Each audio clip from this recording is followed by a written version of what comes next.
I moved to the UK when I was 14, right? Like, I thought I was going to be a doctor like my dad, and then I realized that, oh shit, it's science. I stumbled onto a video by Steve Jobs, and that changed my life forever. I think that I fell in love with storytelling. You're not paying me to show up. You're paying me to not be a part of my business. You're paying me to not be with my partner. You're paying me to deal with jet lag. And it seems really weird that people smell desperation and they step on that. And often than not, when you allow people to lowball you or to not treat you with respect, that's often where you actually have the worst interactions. I think if you're looking for a role for comfort in 2025 and beyond, let me break it to you.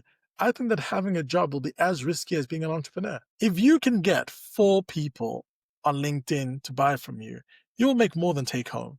If you need somebody else to back your dream for you to fulfill your dream, then you don't believe in your dream. So first and foremost, the reason why people don't post on LinkedIn is because they can't post wild shit. Elfried Samba is the co-founder and CEO of The Butterfly Effect, a community-centric marketing agency helping brands grow through community-driven marketing, culture, and creativity. As global head of social content at Gymshark, Elfried helps scale the fitness community from 1.5 million to over 20 million followers. Butterfly Effect has partnered with brands like Bumble, Netflix, Square, and McDonald's. And Elfried's personal LinkedIn account is the second most engaged profile globally. Elfried, thank you so much for joining me on the Strategic Salary series. I really appreciate it. Lucy, thanks for having me on. It's took a while for us to get this together, but really, really excited to jam, chat, and connect. I mean, you're a busy man. You've been traveling everywhere. So to capture you for even an hour, honestly, I appreciate it. Thank you. I think where I am in my journey of personal growth is that I used to think, or I used to focus on hyper productivity. So how am I using my time, etc., etc. But now I'm more focused on energy management. Right? It's about how do I make sure that when I do spend my time, that I do it in a way that can give the most amount of energy possible.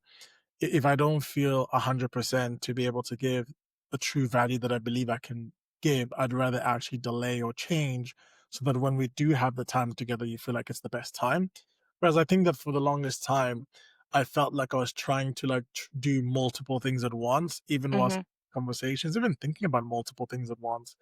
And I feel like over time, I've just started to be a lot more focused. I've started to focus a lot more on focus energy and focus intelligence to be able to be in the room instead of just like heads in the cloud everywhere. So hopefully, in this conversation, we can get like really deep, get really specific, get very, very clear about the thinking behind leadership, culture, etc., and we can have a dope conversation. Amazing. Well, let's jump straight into it. Sure. So, Elfried, I want you to take us back. Okay, we're going to go right back. All I right, want you to, ready? let's do it. I want you to tell us how you first started your career. So let's even go before Gymshark, how you first jumped into the industry. Was it intentional? Have you always wanted to do what you're doing now?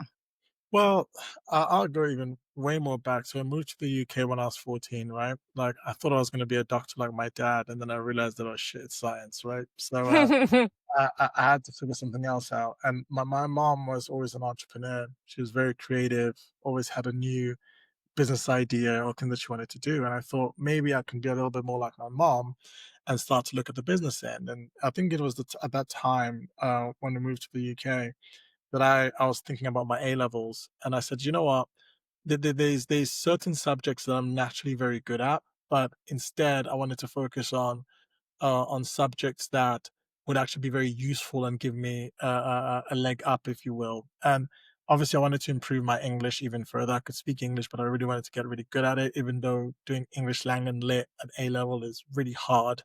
I decided to do that. I took a fascination in psychology because I really loved understanding people. And I said, you know what?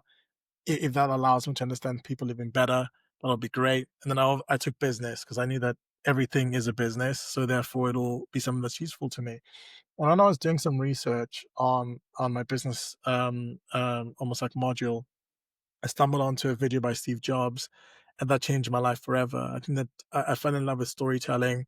I fell in love with simplifying very complicated information, products, etc., etc., and also fell in love with wearing black all the time, right? But instead of wearing dad shoes, I got myself a hat, right? And Fair. there's some source to that. But then I guess, obviously, then finding out about Mike Zuckerberg and what he did with Facebook, bringing people together, studying marketing, I realized that actually the four P's at the time, which I think has changed, is no like product, place, price, promotion. Places doesn't necessarily have to be a physical space; it can be a virtual space because it's where your mind occupies itself. And I said, you know what, this social media thing could be a thing, and that was around 2010, 2011 is when I was starting to like, well, the Steve Jobs iPhone keynote that I watched was about 2007, 8. And then I wrote about it in my dissertation in 2012, and my lecturer basically marked my thesis down because of lack of Harvard references, because I believed that future brands will be able to leverage social media marketing to dethrone the larger competitors. And I think just being very naive, somewhat maybe arrogant, I thought that I could make that reference, right? And what I did was I just kept knocking on doors until somebody would hear me out. I worked for two agencies before. They thought, one, they probably thought I was a lunatic, but they thought I was crazy enough and had enough energy to like wow their clients and get them really excited about this thing, and maybe then they could sell them something else. And it was only when I watched this Gary Vaynerchuk video about jab, jab, jab, right hook that I realized how to actually like productize what it is that I was saying and create a system around it, as opposed to just being all over the place. And when I started to be in this act of like giving before asking, and I went on LinkedIn, that's when I found out about the Gymshark brand, because I was at the time I was trying to be a bodybuilder, training in the gym, hashtag Hmm. all that lot. And then I found out about this brand called Gymshark, and ironically, it was based in Birmingham. And they were actually going to bring or invite the Hodge twins, which was my favorite fitness influencers at the time. And then I just started doing some more digging, and I was like, this brand is phenomenal, right? Like, it's young people, they value social, they're growing fast, and it'll be great to work for them. And what I did was, I knew that I wasn't going to go through the front door because everybody wanted to work there. So I took the Gary Vaynerchuk theory, I added everybody from Gymshark that I could find on LinkedIn. I started posting content of value to them. And then eventually I got a DM from a recruiter that was recruiting on behalf of them, and the rest was history. So wait, let me get this right. Your research wise, you went and found every single person that you could find on LinkedIn, added them, and you said you started, you posted content. What type of content were you posting? Yeah, so if you think about the whole notion of jab, jab, jab, right hook, it's basically knowing who the audience, your addressable audience you have, and then Hmm. figure out what's valuable to them. What are the pain points that they have? What are the needs that they have? What do they want to learn, etc., etc. And then you just become the person that provides that value, right? Like I think a lot of the times, even when you think about people that are sales staff, especially people on LinkedIn that just DM people and ask people to buy stuff, you ever even spend the time building rapport and building trust, right? At the end of the day, with everything that we do, from why we work on communication to why we work on making sure that we're investing in brand or our product quality, is all because of trust, right? Hmm. The biggest indicator or influencer of a sale or whether you get hired or anything is whether people trust you, right? Yeah. As sometimes people that are not um, as actualized will focus on just like familiarity as a basic pillar of trust, right? Which is why you see a lot of prejudice happening, is because sometimes a basic pillar of trust is, do I understand you? Do I see myself in you, right? Hmm. Whereas as you become more well versed, you start to realize that that's great, but then you need to have people that are cultural ads, not just a copy of the same person. And then you start to look at other indicators of trust that goes from there. But my content strategy was just basically based on, who are the people that I want to work with and how do I give as much value to them as possible?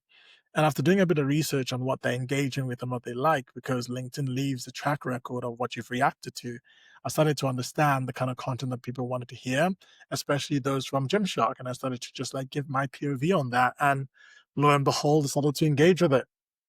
That's fantastic. I didn't realize that was your story into Gymshark. And if you don't mind me asking, how many followers or connections did you have at the time? Because I know you've blown up on LinkedIn, but at the time, like how many followers did you have? So, funny enough, I got on LinkedIn because I did an internship with this guy called Sunny Arif, right? Who owned. I I used to the first job that I ever had, ironically, is where I met my co-founder.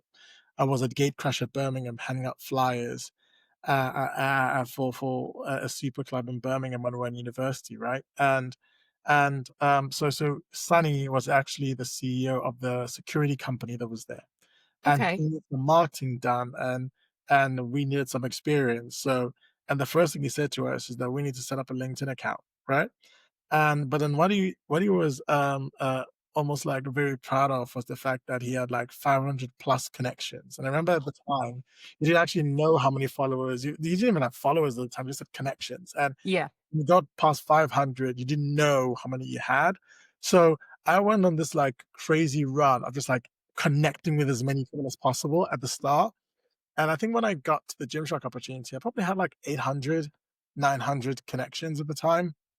So not that many, but Mm, the people that I had were like very senior, like because at the time everyone was accepting everybody, right? yeah. And I remember like seeing this guy called Musa Tariq, who now ironically is one of my friends, right? He has a background being he was the first person that I saw with a social media title, working for the brands that I liked. So at the time, he worked with Burberry, Nike, and Apple, right? Hmm. In the social media division. And he later worked for Airbnb, for GoFundMe, for Masterclass, for Ford. So he's basically like, when it comes to like careers, he's the best CV ever.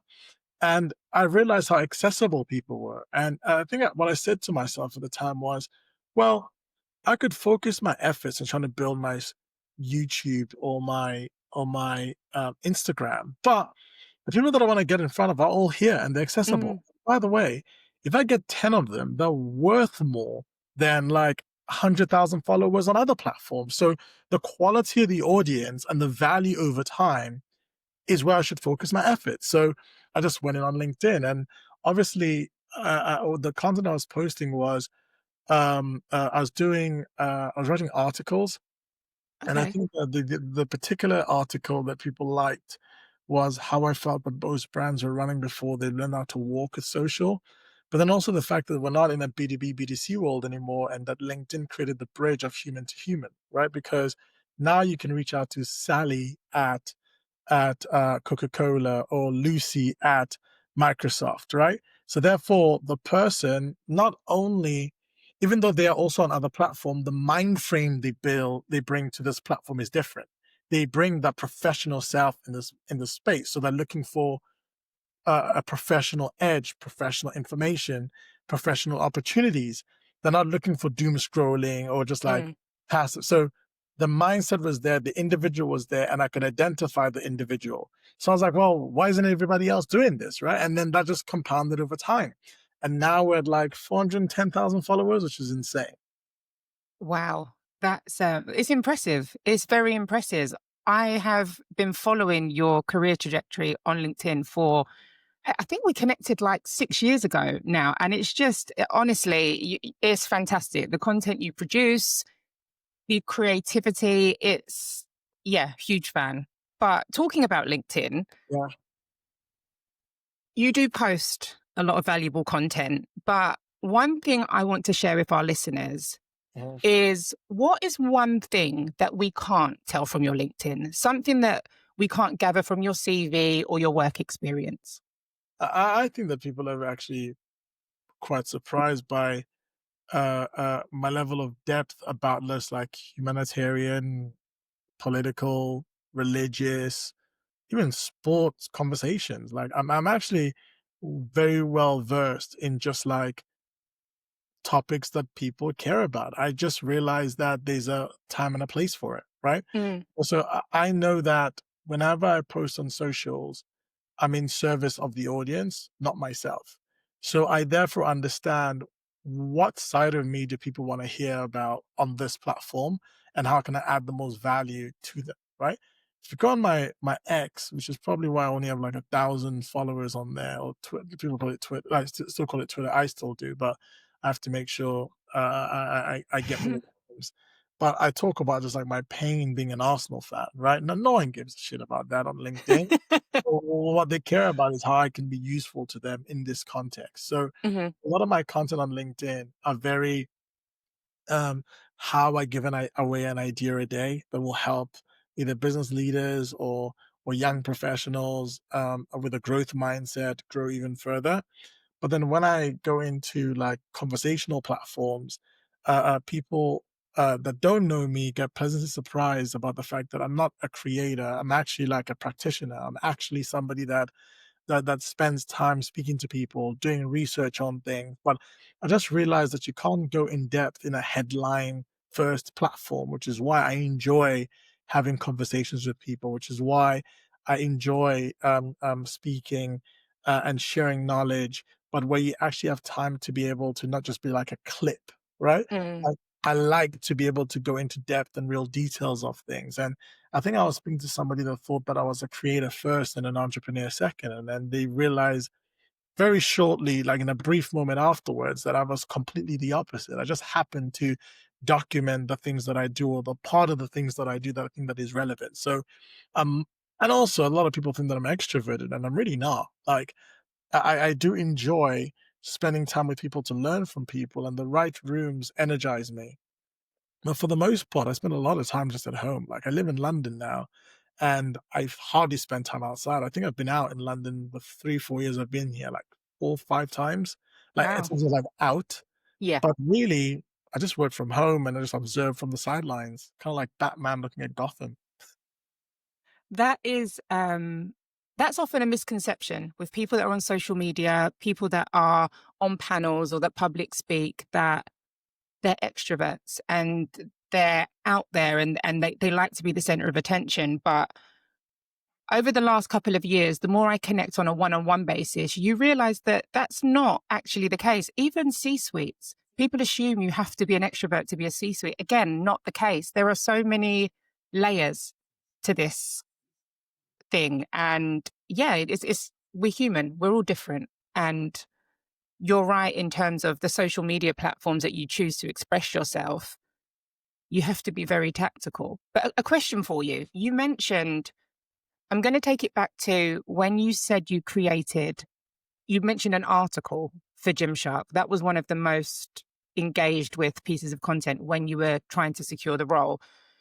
Social media at the moment is very short, snappy clips. I guess if you go on YouTube, you get longer form. The rise of Substack.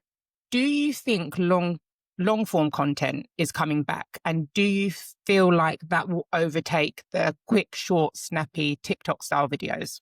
I think it's all contextualized, right? I think there will always be time for short information because not everybody has time. But I think that a lot of people are now starting to appreciate just getting into depth with things, right? I think humanity is a very interesting, funny, and beautiful thing all at the same time. Is that Hmm. uh, uh, uh, two things can be right at the same time, right? Which is we needed to be able to get information very, very quickly because we're all super obsessed with this idea of like making the most of our time.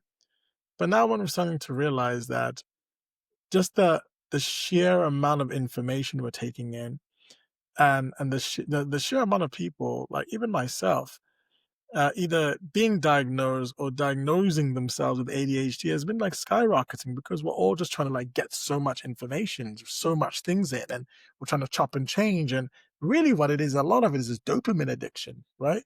Is that our dopamine levels have been fried.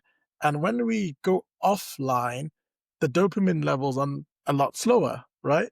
Therefore, we try to fill our lives with chaos to reach that baseline, right? So we're pretty much self sabotaging. And why I deem this to be relevant to long form content is that now you're starting to see people push against that, right? People Hmm.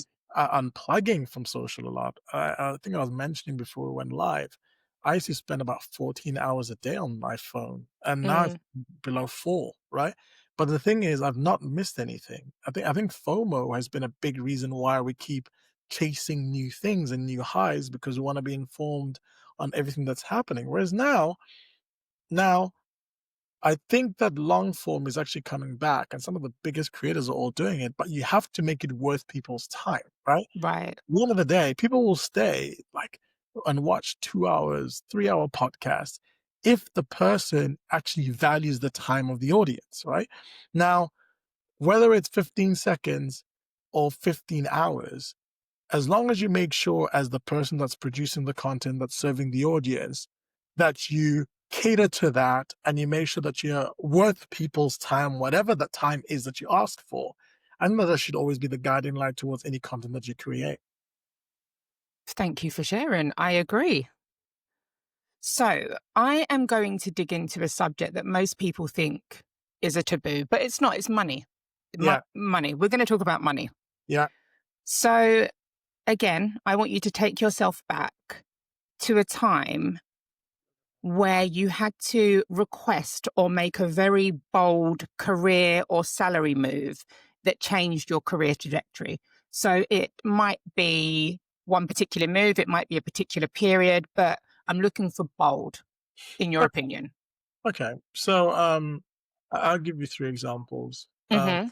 Because so I'm a recovering people pleaser, right? And I used to be very, very bad at backing myself. I was on some happy to be here like mindset because you're from Congo, lived in South Africa for a bit, you're in this new country, you feel somewhat, and you shouldn't, that you're like lesser than, and you have to prove to people that you deserve to be here. So the time usually that I use to negotiate from a salary standpoint was at the point of like moving to a new organization. Hmm. That's when I would make my jumps. It's very rare. I didn't make a lot of big jumps within an organization because I always believe that the leadership will see my value and therefore pay me accordingly. But that's never the case, right? And I think that my first ever job, I was getting paid like 14 and a half to or 15 grand a year or something like that, right? And then I jumped to about 20 grand, and then I jumped from 20 grand to 30 grand, and I thought I was the man, right, at the time. 'Cause I was living in my mom's house, I was in my early 20s, and that was great. And I asked for that, and making that, like, 10 grand jump, I thought that was really, really bold. And then obviously, working at Gymshark longer, I got paid alright, like, it was okay, but if I was really, tapping into, like, my back yourself energy, I probably could have, commissioned for more, but I think the mindset that I took into my career was that this is gonna be my practical degree, right? My long-term trajectory is to build my own thing, right? It is, and if I happen to have the opportunity to be a part of an organization that will potentially be the case study of how to do business in the modern day era, then I need to be able to stick this out and learn, right? And I think that it was after Gymshark that I really made my boldest moves, right? Like Hmm. how we set up Butterfly Effect is that we secured a founding client that agreed to almost like give us $1 million contract for the year and also pay me a crazy salary, which was 4 times my Gymshark salary, right? And I basically told them I'm not gonna do anything. I don't need to leave if you don't like pay me this rate because the value that we're gonna be giving for your venture studio will be phenomenal, right?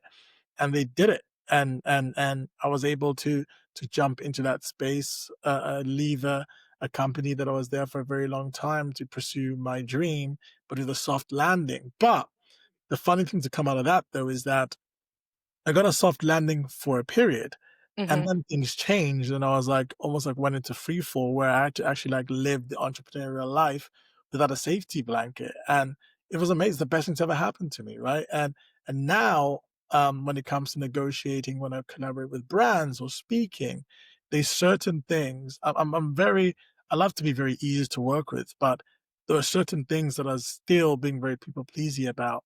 And now I'm like, okay, what are the things that matter to me? Like, you're not paying me to show up. You're paying me to not be a part of my business. You're paying me to not be with my partner. You're paying me to deal with jet lag. You're paying me for the prep time. Then when you actually start to realize the impact of doing things and what they have on you, then you're starting to cost yourself accordingly. And it's all about being fair, right? And if you can go into a conversation saying that this is what you're actually paying for, right? And people see that to be like logical and fair. Often a lot of people just don't know how to negotiate themselves because they don't value themselves, right? They Hmm. don't actually understand the impact of the things that they're doing on themselves. And when you start to have that, like that's when you can start to have a more um, honest conversation around pay and negotiating, right? I'm just very honest. Have you ever broken that down to a potential client or someone that's asked you for a speaker fee? Have you ever said, "Do you understand what goes into this fee?" Have you ever had to give that level of transparency? Oh yeah, I put it in the deck now. Like for me now, Okay. like if you wanted me to fly anywhere, I need a plus one. I'm not going anywhere without a plus one, and you're gonna have to do it. And if you want to do it for a particular distance, and you want me to talk there, be ready there, well, I do my business remote, so you're gonna if it's over 6 hours, then we're talking business class or at least premium economy, front row. Like, and that's not because I don't care. I can go. I did a flight once from Dubai to Doha, from Doha to LA, and then to Austin, Texas, on economy for a friend of mine that wasn't really paying me anything to attend one of these talks, right? So it's not about that. I'm just like I'm Mhm. realizing that I'm just giving, giving, giving, and I'm the one that always ends up like from a place of lack of the back of it.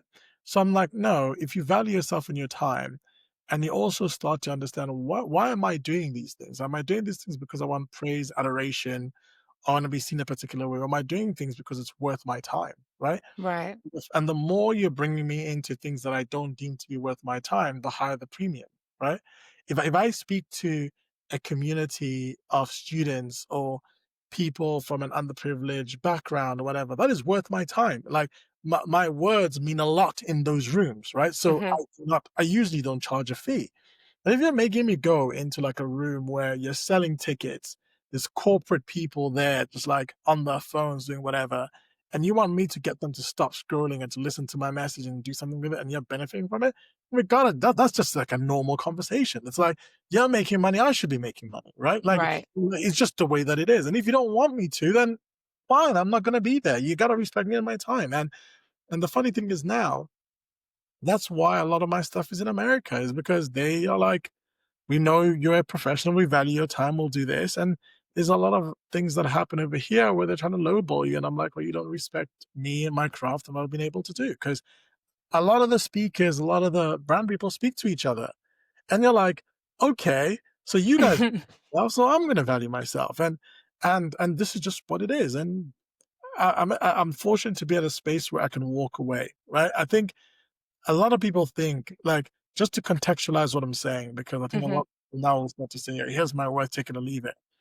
I think it's important to put yourself in a position where you can walk away from things that don't align with you, right? And I was actually thinking and reflecting about this concept of money, and actually spoke about it on my latest LinkedIn post that just went out. Is that people that say money is in everything. And I'm fortunate enough to be in a position where I'm no longer dictated by money. I even just said it to our team. We're speaking about the potential, because we don't pitch for opportunities, but we like to get involved in pitches to demonstrate the progress we've gone as a company when it comes to like Okay. sell ourselves, make sure that people know who we are. And then somebody says something about like, oh, the opportunity is this amount. I'm like, well, what are we leading with that? Right? We're not doing it for that. We want to work with great people that want to grow, that value us as a team. And if we do a great job, they will grow with us. Whereas if we Mhm. start with, here's what we're going to earn from it, and you're doing everything from a place of, we need to get this, right? And you're disadvantaged. When really, what you should aim to do is go through the fire, earn as much as you can so that you have almost like your no money, right? Once you get to a space when you can say no to things, ironically, and it's really weird how this works, people pay you more, right? When you say you're not going to do it, Mm. people pay you more because they're like, well, there must be something of value. Or they start to now reflect on themselves on whether they're good enough to have you, right? And it seems really weird that people smell desperation and they step on that. Yes. And often than not, when you allow people to lowball you or to not treat you with respect, that's often where you actually have the worst interactions, right? Funny enough, but what I realize as well is sometimes the value is not in the money you will earn from a speaking engagement or a brand deal, is the audience that you'll access, right? Hmm. All my biggest clients have come from me saying yes to a room where I'm like, okay, these people are in the room. It's about this topic.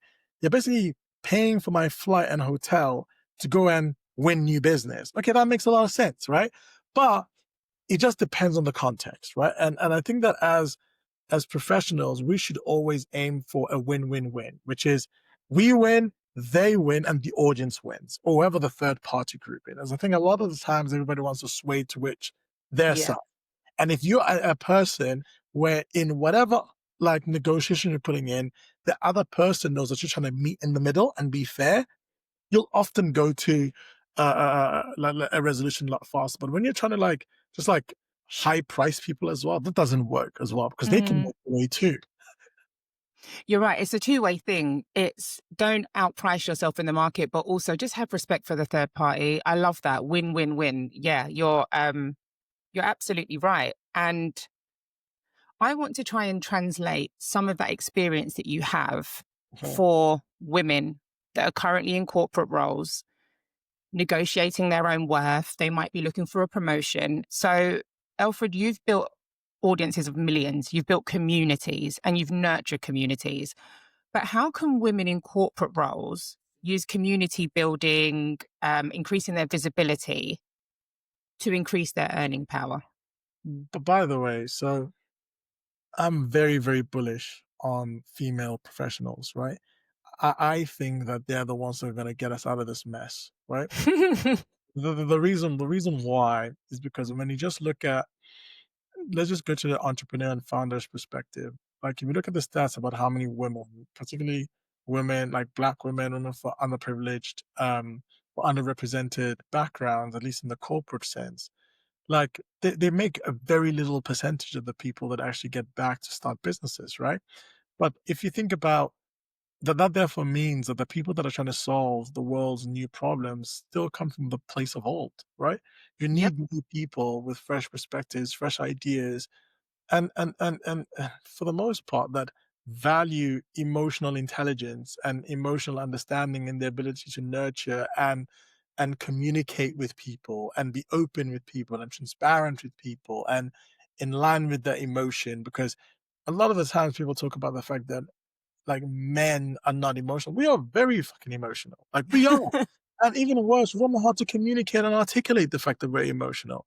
In a leadership position, that's a very bad place to be. Like Mm, you should be able to know yourself, be honest with yourself, to be able to make sure that you have the right team around you, to be able to make sure that you can empathize with other people, to make sure you can connect with people. A leader back in the day based on this whole I'm a shepherd and you're the sheep and you follow me. That model doesn't work anymore. We actually talk about the fact that we need a wolf pack model. And me, mm. my co-founder just happened to be slightly more ahead than everybody. We're all hunting together. Now, going back to the whole aspect of like female entrepreneurs, I feel that the reason why I had options even within Gymshark and even within like all the rooms that I walk into is because I built my own community and that was my walk away plan, right? It's like actually I've been able to build a community of founders, enterprise leaders, like great talent that love what I do, right? I never have to apply for a job ever in my life. It just never has to happen. I Mhm. built that by giving value over time, which therefore means that I have a direct access to investors, I have direct access to brands, I have direct access to people. I built my own moat, right? And I think that going back to the whole conversation about having your no insurance policy, I think that that gave me that in the community context, right? And I also focus on the right channel, right? Like having a big audience on, I love TikTok and I love Instagram, but is that aligned with the future plan that you have for yourself, right? If it is, then sure. If you want to build a B2C brand in a particular space and you're building the audience over time, great. But whatever you're building and spending your time outside of your work should be building you leverage, right? Mm. And that if you know your worth and you're able to bring that down, you should be willing to say that when I'm going to put this in place, if I get a no here, I can walk away and do something else. You have to spend the time to build that, right? I think a lot of times people say, just quit. I'm like, what the fuck are you talking about? Like, no one's hiring anybody, right? Yeah. So, so I think that the big option, and if you look at where the world is going, fractional is becoming big.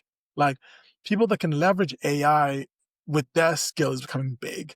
So I would skill up. Like if you're looking for a role, I think if you're looking for a role for comfort in 2025 and beyond, let me break it to you. I think that having a job will be as risky as being an entrepreneur. The only Wow. difference will be that one, you can see the iceberg coming. The other, Mhm. you just feel the impact and you are swept away with everybody else, right? One is in your control, the other is in somebody else's control. That's the only difference because these guys don't know where the world's going. They're seeing mass layoffs from some of the most secure companies, right?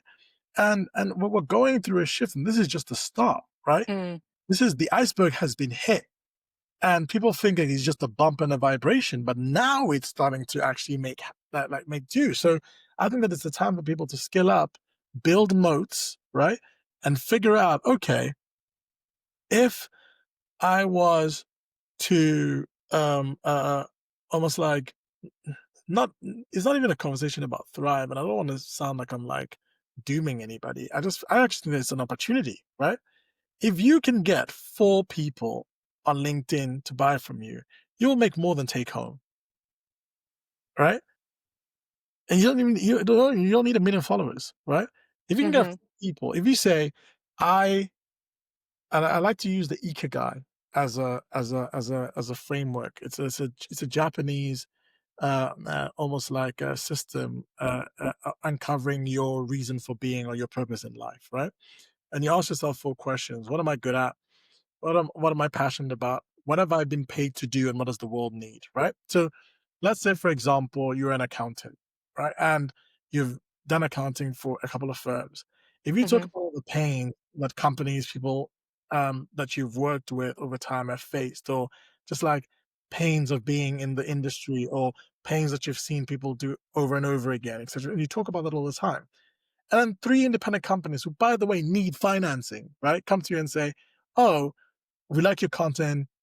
We like your perspective. You seem like you're somebody that also has an appreciation for the creative industry or the tech world or whatever. You understand us, but you also understand this area that we need. Okay, cool. I'll charge you 2 grand, right? If I got 4 people, that's 8 grand, right? And last I heard, not a lot of people get take home of 8 grand, right? If you get really good at storytelling, what you do in your proposition, you can build yourself the safety net, not just from a community perspective, but from a finance perspective, right? Never have we been in a time where the person that you're trying to get to has been more visible and accessible. And it's almost like this analogy that I use is that there was this video when you saw some ants walking around and Mhm. someone put a circle around them and they never walked past the circle. They just stayed in there, right? There was no barrier. It was just the perceived barrier that they can't do these things, right? Now you have these things, and if you're not creatively inclined, then rent the most creative brain that you can on ChatGPT. I'm not um, a finance person, but I list out who's the best finance people ever to exist, and I go to ChatGPT and say, "This is my idea. How would they challenge me from their perspective?" And it tells me, right? It's like it's like we've never came at a time where you can rent your counsel on AI tools. Mm. You just have to do the research on who's the best to ever do the bit that you don't do and get them to True. advise, right? And I think that people forget that we can do that, right? Mm. Once you start to use the tools that you have and you start to be proactive, and you've been in a really good place. And I feel like for female entrepreneurs, honestly, when you realize that the game of business is resilience and who lasts the longest, oh my god! Like women have like from just like a from when it comes to like having conversations about growth, when it comes to being able to like endure, even just look at like being underrepresented, people don't listen to you, people are like handling that, right? And now using that energy in a positive sense, which is like the workspace is like your almost like your strength amongst versus like I'm not gonna say versus men, but male counterparts. Oh Mhm. my god, this is your position of strength. So entrepreneurship is where your position of strength is. Now, if you need somebody else to back your dream for you to fulfill your dream, then you don't believe in your dream, right? My thing was, hey, I think I have this thing. If I have to wait for somebody to deem it to be true, Hmm. well, I will never realize it. I have to put my neck out there. I have to invest in me. I have to take risk on myself if I want anybody else to do the same. So everything that I do now is I put my own money in, I back it, and then you can get involved if you want, but this is going to happen anyway, right? Yeah. You're adopting that mindset of I can't expect somebody else to invest in me if I'm not willing to invest in myself, right? And that is the thing. I think that if you want that and safety and somebody to say, I will give you the salary that you want, I will give you you're never gonna, it's just never gonna happen, right? Yeah. So you may as well say, I believe that I'm worth this, and I'm going to prove that I'm worth this to myself first. I'm going to make it happen. And if other people want to further on the journey, then sure. How do Hmm. I be more in control of the outcomes that happen to me? Right. And you're going to have to give away safety. You're going to have to give away consistency for a short period of time. But if you are who you say you are, then what do you got to worry about? Nicely put. What I'm hearing is, so if you are a woman or female working in corporate, back yourself. Definitely back yourself. Believe in yourself. But what you mentioned is, and I'm going to circle back on, you just need four paying clients. In Well, order to secure those four paying clients, if we have a listener who just isn't comfortable with showing up on LinkedIn, they're not comfortable with putting themselves out there in the public, is there still a way to do that without having to be so visible? Because I mean, LinkedIn, there's a stat, only 1% of people post. Like, there's obviously a huge barrier for, I guess, taking that leap to put yourself out there. What would you advise them? so first and foremost, the reason why people don't post on LinkedIn is because they can't post wild shit. Right. On the record, right? Like your employer sees you, people see you, like you're not on a faceless page, just like so you're not on shade barrow, just like chatting, Yeah. right? You have to be able to make sure that when you come correct. And Hmm. and a lot of people just can't get over that barrier. That's the first thing. The second bit is you don't have to post content. Like you just have to know who is the people that need what you bring the most. Right? So I am this person. I solve this problem. You can go on ChatGPT and do it. I solve this problem. I want to do it in this way. Who needs this the most? Right? And you DM them and say, I'll do it for you for free for the first 3 months and show you my value. Right? And then if you show them their value, then they'll pay you for it. That's what I would do. 'Cause everybody says, "Oh, pay me 2 grand for it." No, they don't know you because Yeah. you didn't want to build the reputation for people to know you. Like at the end of the day, everything is trust. For somebody to trust you, they must know you, and they must like you, and then they will trust you, right? Or you have the opportunity for them to trust you. Hmm. And creating content allows them to know you and like you, so that when you go to it, you can start to commission. Here's your rate. But if you don't want to do that, you can't have the same benefit, Yeah. so therefore, you have to start with them knowing you and then liking you and then them trusting you by giving ahead. So you might have to give your services for free for a time period. Mm. You agreed and you set the KPIs of what needs to happen so you can demonstrate what needs to, like, if you worked for, as a finance person for a Fortune 500, a big organization, you go to a startup that just raised, or you go to somebody that just has a company that's in the industry that you are excited about, and you're like, I want to be your CFO, fractional CFO. I back myself. I can help you guys for free for the first 3 6 months. See how you're getting on. And beyond that, we can discuss what's happening, right? Back yourself, right? Fair.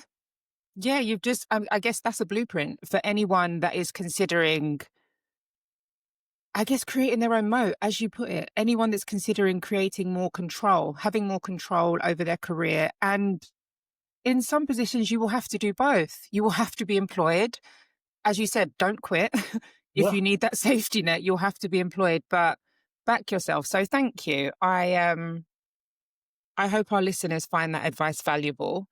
But Now, just to add to that, like I always hmm talk about the Shackleton theory. That's more my leadership style, right? Is that hmm We will go through the blizzard to get to the South or North Pole. I don't recall. It's one of the two. Hmm. Uh, uh, no, everybody will be alive when we do it. You might lose a few toes, fingers due to frostbites, or there might be a polar bear that attacks us, and some more people have scratches. We're all gonna make it, right? But at the end of the day, we are going through a blizzard, right? Hmm. This isn't like a walk down the beach. And I Hmm. think a lot of people want um, guests, people like myself, to give them the walk down the beach example. No, no, no. Being able to live life when you have control of your life and you can make choices of where you want to live or how you want to live or even how you want to be treated, right? Yeah. Unfortunately, it's not a right. You have to kind of earn that, right? Because that's just the way that the world is. Now, Hmm. that's not how I want it to be. I just realized that actually, when I pay for business, people treat me differently. Especially if I want to not wear a suit and pretend to be someone that I'm not. If I want to wear my hat, my Air Force Ones, and all this different stuff, and I want people to come to me without knowing me in a particular way, I realize that those context matters. So for me to not care about money and need money, I need to make money to create an environment where I don't need to have that conversation anymore, right? Yeah. Unfortunately, I just realized that that is to be true. So I said, okay, I'm going to play the game to get me to this point so that now I can just play by my own rules. Now I can live in three different places if I want to. I can say no to something if I want to. I can say yes Mm. to something if I want to. I can speak, like you asked me before, if there's anything I don't want to speak about, like, let's speak about everything because I paid for my own freedom, right? And I think that like a lot of people want people to give them their freedom. No, you Hmm. have to get it, right? Because life is not designed to give it to you. So therefore, if your goal is that you want to have your own freedom or the opportunity to fulfill your dreams and hopes, you are going to have to be the one that backs that, right? Because you are your own priority, right? Everybody else, if you happen to be a part of their bigger plans, then sure they'll take you along for Yeah. as long as you're useful, right? Now, if you because you're going to be the only one that's going to live in your body for the whole time. So, what do you want? Like, and sometimes people are okay to helping somebody else with their journey because that gives them the resources to do what they actually matter about. That's completely okay. Like, I Mm. don't think that entrepreneurship is for everybody, and the content that's going out there because it's really hard. Like, it's really hard, and especially if you're going to do it properly. So, if you want to go that route, the first investor you should have is yourself, right? Because then you know how much you're worth. You know whether you're full of shit or not, right? You know whether you're actually building a big business, and then other people will then see it very, very clearly. But then if you're trying to get other people to fund your dream and your realities, you're actually cheating them, right? Because you wouldn't do it to yourself, right? Yeah. So I always say, before I put something in front of anybody, would I buy it myself, right? And if it's the answer is no, then I should focus on that. And that if you do that, then more people will listen and more people will buy because they feel like you're actually giving them something thoughtful, something that you've considered, and something that you invested in yourself. It's And a good that's, barometer. Yeah. Okay. So I am now going to take this back to your LinkedIn. So we've spoken about LinkedIn a lot, but I think it's quite important because your LinkedIn is one of the most engaged accounts globally.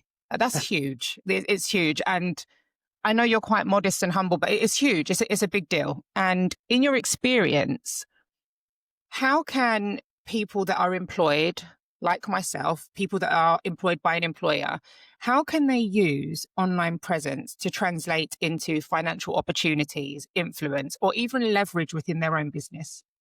I yeah. mean, So, their employer, yeah, the people that employ them. yeah. So, first I'll go with people that are independent and then I'll go with people that are employed because there's Hmm. two different bits there. So if you're independent or want to be independent and have the freedom to create what you want, really, in all aspects of content, for you to stand out, because a lot of people focus on what content to post, they forget two key stakeholders. One, yourself, Hmm. who you are as an individual, and what topics, perspectives that the world deems that you have the authority to speak about, right? I think people forget about that. And then who's the audience you're looking to serve? right? Mhm. Now, I mentioned earlier that I believe that I'm pretty well versed in a lot of things, right? I like to understand because if I'm posting content to a global audience, I have to check myself to know whether I'm being ignorant or not, right? Okay. I can't just push my ideology to the world. I put my ideas down, then I say, now, how can I make sure that I don't add things to my content that separates people? I bring things that are unifiers. And for me to be able to relate to a lot of people, I have to understand a lot of people, right? I have to not Mm. be ignorant, right? So I need to know my audience and I need to know what they deem that I have the authority to speak about, right? Because of my experiences, because of who I am. If I start to talk about women, like challenges within the female market, on this context, we can because you asked me the question. But if I start speaking about female led content, even though even if I'm right, I do not have the authority to speak about that, right? Mhm. I know that. I'm not going to speak about something that has nothing, like, because I know that people are looking to challenge everything just for the sake of challenging. Not everyone, but there's a cohort of people. And Yeah. if I'm speaking about something that is baseless from my perspective, I'm already fundamentally flawed in the eyes of how the rules of social work. So that's why I'm very contextual in what I talk about, right? I Mhm. only talk about experiences that I've experienced. I only talk about topics that I have the authority over. And if I therefore want to speak about more things, I should do more things. I Yeah. should experience more things, right? If I want to talk about topics around women, I should have women in the room and we speak about it together. I Yeah. shouldn't try to speak for people that I'm not, right? And I think a lot of people try to do that. They're like, I want to be the expert of this, but have you done this? Yeah. And if you're not that, then document your learning experience of becoming that, right? Just be more honest, right?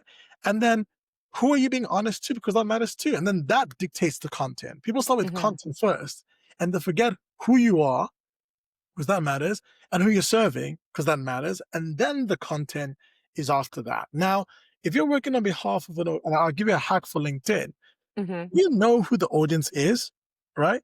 You can literally set, like, if you're trying to connect with CTOs, you can write CTO on LinkedIn. It'll give you like millions of them, and you just find 20, and you look at their reactions log, and what are they reacting to? So when they're on LinkedIn, they like this. Okay, what's my version of that? And what did the algorithm do? Especially if you look at the ones that driven the most engagement, right? Yeah. The algorithm just like bring more of those people to your page because you've understood that that is the magnet for that audience, right? The algorithm serves or your content to the people that will find that content valuable. And if the content is a magnet of the people you therefore seem valuable, then it will like track them, right? And that's just how it is. Now, when it comes to working for somebody, here's where it becomes interesting is because depending on the openness and the value system of the leader dictates how you move. Mhm. If you have an open team that will allow you to do it, then great. But last I heard, especially if you live in Britain, most people have an insecurity issue somewhere, right? And they see you as either not caring about the team or seem to be doing your own thing, or it's not entrepreneurship isn't, let's just call it straight, it's not welcomed here, right? Okay. We like it, but not like our American counterparts, right? Our American counterparts, if you tell somebody, I speak to my friends, I want to do something. Yeah, sure, let's do it. How are you going to do it? I speak to people here, they're like, well, that might fail. Or Ooh. what about this? Or like, no, that's wrong. Or, and then when you become successful, they're the ones that cheer you on, right? Like the attitude, like the environment that you're in. But I would even consider if your goal is to go independent, I would consider finding an employer that will allow you, even if they pay you a little bit less, but will give you the freedom to build your page so that you can then make that leap to grow. Or if you do work for a company, I would say, what matters to the company and how through my content do I make the company look good? Especially if I want to go into a field that I'm currently in, Mhm. and then I leverage it for myself. I did that with Gymshark. Like all my news at the start, before I went into entrepreneurship, all my content was about marketing and what Gymshark's doing, right? Mm. I just made sure that what we were doing as Gymshark was newsworthy, so my content was still really great. So it was a win-win-win, right? Like Right. you have to find the win-win-win. It's not just about you; it's you, the audience, and somebody else. In this Hmm. case, if you work for somebody, the third win is the company. How do I win? As the audience, how does the company win? If the Right. company feels like they're winning, then you're more than likely going to be seen as an asset. Hmm. But if you cut the company out, they're going to be like, well, we're paying you. It's true. And they are. Yeah.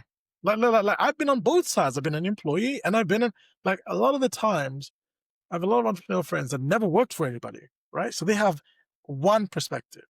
I've worked for people, I've interned for people, I've been a creator, I've owned the company. So I look at it from a 360 perspective. Hmm. So I need to make win-win-win decisions because I've been the stakeholder in every single room. And a lot of the times people just think about themselves. I'm like, no, the company actually shouldn't necessarily allow you to go do your independent thing if they don't want to, if they're paying for you. Yeah. Whereas if you back yourself so much, you'll be like, okay, then I'll be a contractor and you just pay me for half the time and half the time I do this, right? You have to create your leverage, Yeah. right? You have to create your leverage. Like, I think a lot of the times we want other people to fund our dreams. That's just not the way that life works. I found that out. Like, I got a glimpse of being an entrepreneur that got funding and is Christian, and that just like was wiped away from me, right? And that was the right thing to happen because I Okay. had to learn, right? I had to learn that that's not the way that life works, right? You're Mm. gonna have to know how to build from a blank canvas. You're gonna have to know that at the start you need to make the right decisions for the business to grow, even though I want to invest in marketing. Like we're a marketing company that has a shit website. I wanted to invest in our website for the longest time, but I was like, in this season, we have to service our clients first. But in the chapter 4, this is our 4th year, we're now servicing ourselves first, right? So you have to take the time when you're giving to give you the safety net, the resources to start to focus on yourself, right? And that is what I think that most people need to do. They feel like they everyone is addicted to security, safety, and consistency. And we Hmm. want people to fund our safety, security, and consistency. But if we're not willing to do it ourselves, then why should somebody do it for us? It's Facts. accountability. Facts. Okay.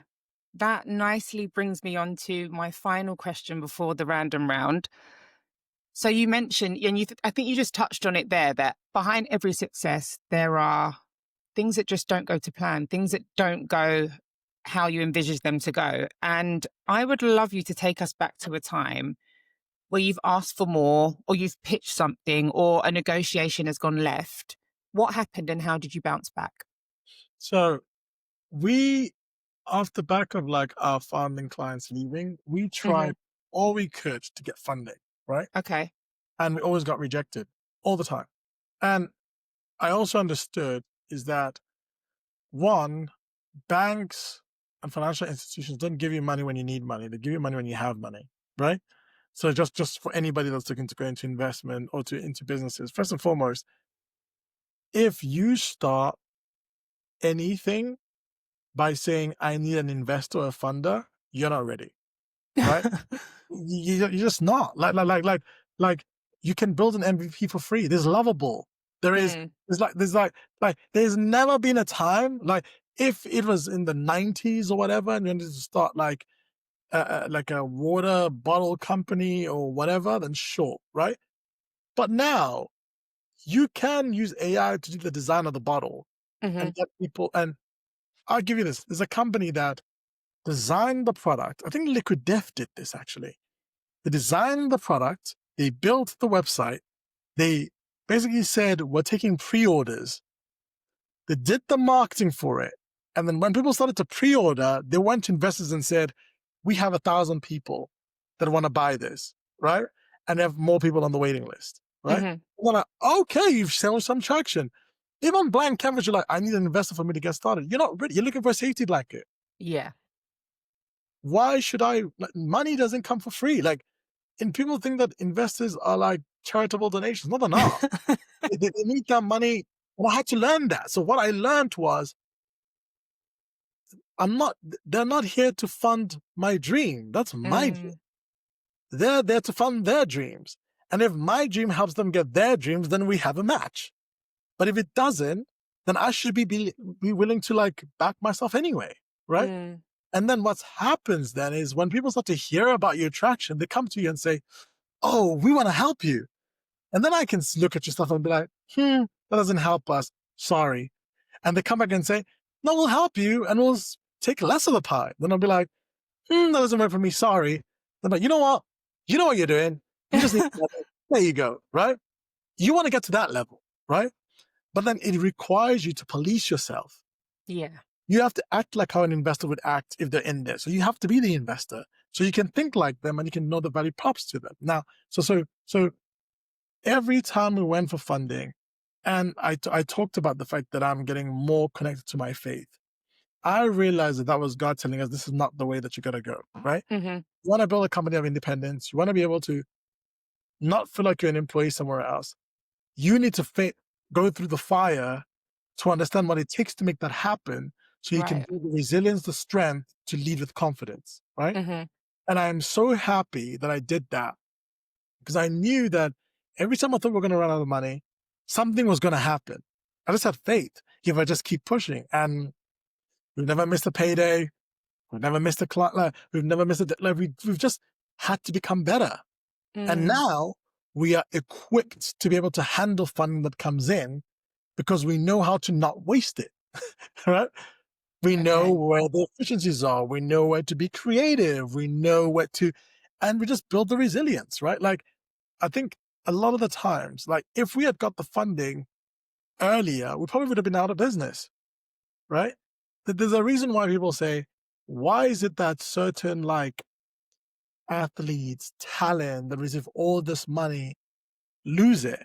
Because they've never built the reps to know how to manage it, right? Or Mm, to know where it comes from. It just comes overnight, right? And the thing that helped you make that money depreciates over time. They always say that you should always try to pick a career if you can, where you get better as you age, not worse as you age. Right? If you get better as you age, you have the opportunity to earn more and build up. But if you're hmm. better when you're young, you need to preserve, Yeah. right? And bear in mind, on average, we're probably going to be living till we're like 90, right? So if your career ends at 30s, you got like That's 50, a long 60 time. years. It's a Mm, long time. That's not even just like, that's just like facts, right? mm, Well, I'm like, actually, when you're making these decisions, try to build or create an industry that you're willing to serve for at least 25 years. Like in your mindset, you should be saying, I'm picked an industry that is specific enough for me to feel like I can add value to it, but has enough variety within it that I can build for 25 years, right? If you are looking for something like that, that's when you build the best businesses that last 100 years. But if you're just looking for a quick in and out, etc., etc., that's on your terms. The world doesn't work that way. Then yeah. you'll find other people that are like that and just end up screwing each other over, right? Right? It's just the way that it works, right? Like this, the Mm, world shows you what, if you're selfish, like I always say to people, I can sit down in front of somebody and know whether they have the capacity to be a billionaire or not. I only need 5 minutes. 5. I only need 5 minutes, right? Why are you doing what you're doing? And what does success look like? If success looks like, I want to build a company that serves the most people, you'll be a billionaire because everybody will want to see that become true. If Hmm. I want to be a billionaire, that's a you want to be a billionaire, right? People are like, well, Jeff Bezos, this, Jeff Bezos. I'm like, did you use Amazon? Yes. Is it useful for you? Yes. So he deserves to be a billionaire because it built a Mm, business that serves the most people. That's just the way that it is, right? And it's yeah. like, is the business at its core built to serve you or to serve a lot of people and you benefit from that? Mm, You should build businesses like that, right? Like businesses that serve the most people because the value of a business is based on the sum of the problem that it solves, right? That's what it is, right? So if you're building a business that just solves you and it goes out of business because you are the only beneficiary of that business, right? You have to get outside of yourself and say, who am I looking to serve? What are the problems that everyone's overlooking? And why am I best fit to solve those problems? And if you're not the sole person that can solve the problem, find other people to co-found with, Mm. right? I always say to people, uh, running a business is like being a parent, right? And the more complicated the business, the more the children, right? Therefore, unless you're super dad or super mom that can do it by themselves, you need other partners. You need a village, right? Hmm. So when you put it like that, saying I'm going to go to the toughest industry and do it myself, you're basically saying I want 6 kids. I don't want to be by myself, Yeah, it's a lot. right? You wouldn't co-sign to that in one aspect, but you co-signing it to in this aspect, right? Yeah. You should actually say, here is the game I'm playing. It's going to take a while to do. Here's who I need to make me do it to be successful. And then you'll start to approach it from a more objective side. It's not. And if you say, I worked in finance all my life, now I want to open up a bakery, that's a completely different side. You may as well Mm. be the CFO of the bakery shop, right? I don't actually think that it's that hard when you break it down into that logic, right? It's Mm. like, oh, I worked in marketing all my life. I now want to work for Arsenal, or I want to own Arsenal or whatever. Yeah, okay, if I do that, I'm going to make sure that I look after the marketing department. What are the other areas that need to happen for this company to run well? And who do I need to make sure that that happens? And how do I make it Yeah. worth that time and while? If you approach business like that, your likelihood of succeeding become tremendously more successful. Mm. You know what I mean? Yeah. No, it makes sense. It make even you mentioned something that resonated for anyone that is employed. Yeah. You only get paid based on the size of the problems that you solve, Yeah. and you always get employers. There's just that misalignment. When you work for an employer, people expect to be paid more, but if you actually analyze what you're solving on a day-to-day, it really does your role really command that salary? Does it really? And I think people are quite scared to ask really tough questions of themselves. So, yeah, I just everything you're saying, I'm also translating to because I'm not a founder and I am employed, and it's the two things are they're not that dissimilar. As you said, it's just a slight different ball game, but they're not that dissimilar. No. And the reason why people are scared of AI is because they realize that they don't solve that much problems that a machine can't do. So unfortunately, that safety blanket, you're gonna have to wake up out of it, right? Yeah. And start solving problems. Like I said, this is all out of love, right? I want people to realize that, hey, the world is changing, right? And if you sell only solve problems that a machine can do, then people will go with the machine. Right. Therefore, you need to learn new skills. Like, what can AI not do? And you have to, you're going back into university. Yeah, you did that degree 30 years ago, but you're going to have to do your new practical degree now and learn some new skills, right? Learn some things like if AI is going up and a lot of people need energy and electricity, why don't you become an electrician instead of company over there? You'll grow because people fucking Right. need it. Like somebody says something like, when there's a gold rush, sell shovels, right? Right? Because everybody's going to be digging, right? Mm. So actually, if there's a rush towards this, what's the shovel? It's Right. a great place to start the business. Thank you for sharing. Now, Elfred, I am going to end on the random round. So these are really quick fire questions. Yeah. Ready? Yeah. Okay. So, Elfred, what's your bedtime routine? My bedtime routine is that all my notifications get switched off after 10 p.m. because I've just Hmm. got downtime in there. Um, I obviously get ready for bed, have a shower, etc., etc.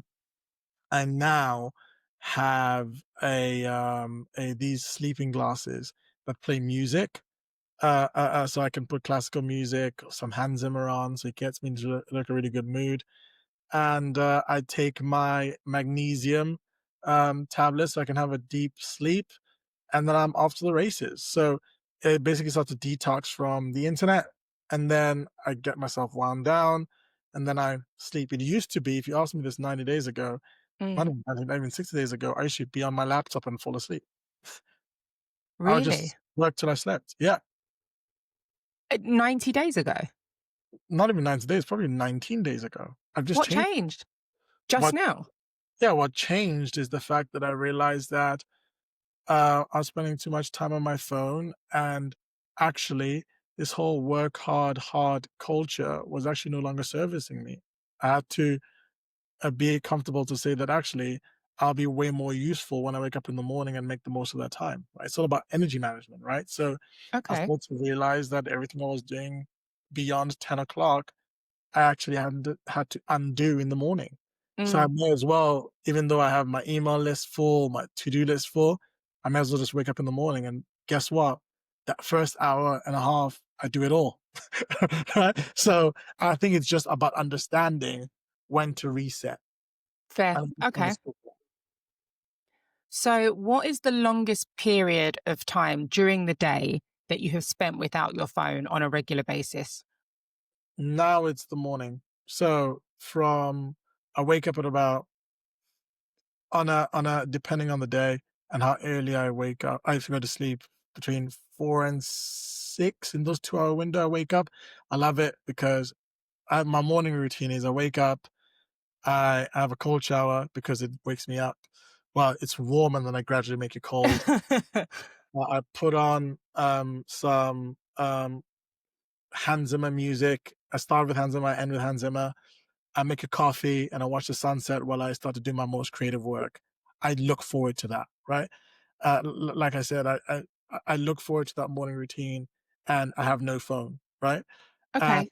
all the way until I go to the gym at around 8 o'clock, and that's the only time I now listen to rap music because I need it to get me through that. Hmm. And then by the time I get out of the gym, get ready, get to about 10 o'clock, I look at my emails, get ready, lunchtime, and then I look at my phone. And Okay. I have certain notifications from certain people in case something's a priority, but until Right. then, that's my time.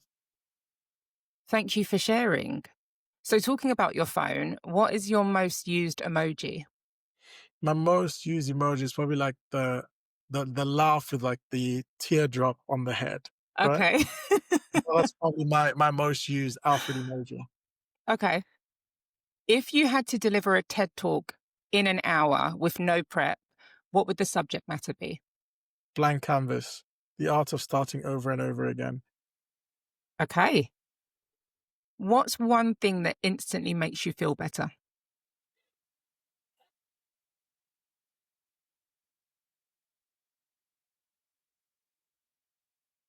Arsenal Football Club. Wow. Okay. And Or worse, it influences my emotions for sure. okay. Thanks for your honesty. And one final Yeah, of question. course, etc., but I wanted to pick something that just told you a little bit about me as an individual. No, that's fair. I appreciate the honesty. My partner is an Arsenal supporter as well, and it can be very, very low days in our household. He's very connected to Bonding, the. trauma bonding. Me and my co-founder trauma bonded and created a business, so it brings us together as well. There we go. Okay, the final question. If you had to eat one meal for the rest of your life and only this meal, what would it be? It's an awful question. I can't even answer the question myself. It's awful. So sorry, I'm gonna answer in like different phases of my life. When I was Okay. It was a peanut butter sandwich. Like peanut butter, it's very bad. For all the health people, please watch away. Like look away. I used to really love peanut butter with like a little touch of butter to make it less harsh and smoother Okay. with like hot chocolate. I loved it. I ate it all the time. Whenever I go to my mom's house, she's like, "Do you need some hot chocolate?" I'm like, "No, I'm no longer that person." Right? The next phase is with Nando's, like half a chicken, peri chips, like depending on who I'm with or how healthy I'm feeling, either broccoli or garlic bread, Coke Zero.